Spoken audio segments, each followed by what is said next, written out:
Ok, zdaj smo končali z osnovami, zdaj pa pojdimo na zabaven del. Se pravi, jaz bom si pobrisal vse, kar imam tukaj zdaj v mojem urejevalniku, in bom kliknil na Build on the front end. Ne pozabiti barv. Torej, kliknil bom najprej na Build from scratch. In zdaj, če se malo z miško začnem tukaj premikati po elementih, boste videli te znane barve. Se pravi, tukaj imam jaz zdaj eno sekcijo in na sredi te sekcije mi da možnost dodajati novo vrstico. Pa dajmo narediti to isto vajo, ki smo jo imeli na začetku. Se pravi, eno vrstico besedila, dve sliki in spet eno vrstico besedila. Jaz si bom samo besedilo na hitro skopiral. Se pravi, imamo eno vrstico samo z besedilom in bom napisal tukaj, da želim modul tekst in tukaj bom spremenil ta tekst. Potem želim imeti še eno vrstico, kjer želim imeti dva stolpca.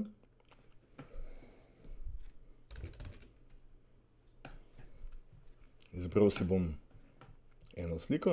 Če bi želel, dajmo zahecati, upload files in select files, pa bom izbral eno čist tretjo, recimo tole, da imam eno sliko, se pravi, imam eno sliko in potrdil bom to možnost. Zdaj bom pa dupliciral to sliko, se jo premaknem na desno in pa dupliciral bom še tole vrstico in si vrstico premaknil spodaj. Kako zelo hitro smo prišli v bistvu do tega. To je v bistvu ta lepota tega front-end urejevalnika, da je vse, kar boste tukaj spreminjali, vse, kar bomo tukaj spreminjali, je real time in bo točno tako, kot bo izgledalo. Se pravi, lahko se malo igramo na uč. Ok, to ne deluje, večje, manjše, z večjim odmakom, z manjšim odmikom. Dajmo probati. Tako da, če recimo probamo zdaj narediti to stvar, ki smo jo imeli v naslednji vaji, se pravi, da je 1/3 zaslona samo tekst, da je v drugi vrstici sta samo do polovice in spet 1/3. Torej, kliknil bom tukaj, si izbral 1/3, pomaknil modul na sredino, tukaj bom spremenil, da želim imeti 1/4, pomaknil modul na desno in pa tukaj spet 1/3 in modul na desno. In imamo zdaj isto stvar, ki smo jo imeli prej, z vsemi lepotami. Se pravi, v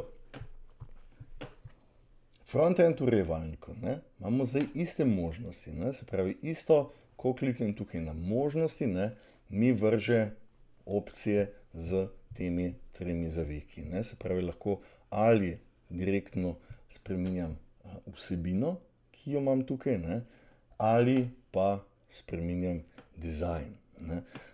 Ko bomo zdaj šli do naloge, kjer bomo mogli prav skopirati dizajn iz ene strani, bomo seveda tukaj najlažje, se pravi, imeli bomo dizajn zavihek odprt in bomo šli skozi vse te opcije in si jih bomo samo spreminjali. Se pravi, tekst, recimo za hec, se pravi, lahko spreminjamo vse od velikosti do tega, koliko je recimo razmak med besedilom, kakšne barve je besedilo, kakšen je razmak med črkami v sami črki. Lahko si recimo dodamo malo senčke, si to senčko definiramo, recimo, hočem imeti zeleno senčko, da bo čim bolj grozna zadevščina, želim imeti, da je tekst na sredini, in pa tukaj, če bi želel, recimo, ne, če bi imel temno ozadje, bi si tukaj takoj spremenil, da želim imeti svetlo, ne, se pravi, da želim imeti svetlo ali temno, ampak v točki, kjer že imamo definirano barvo, jo seveda to,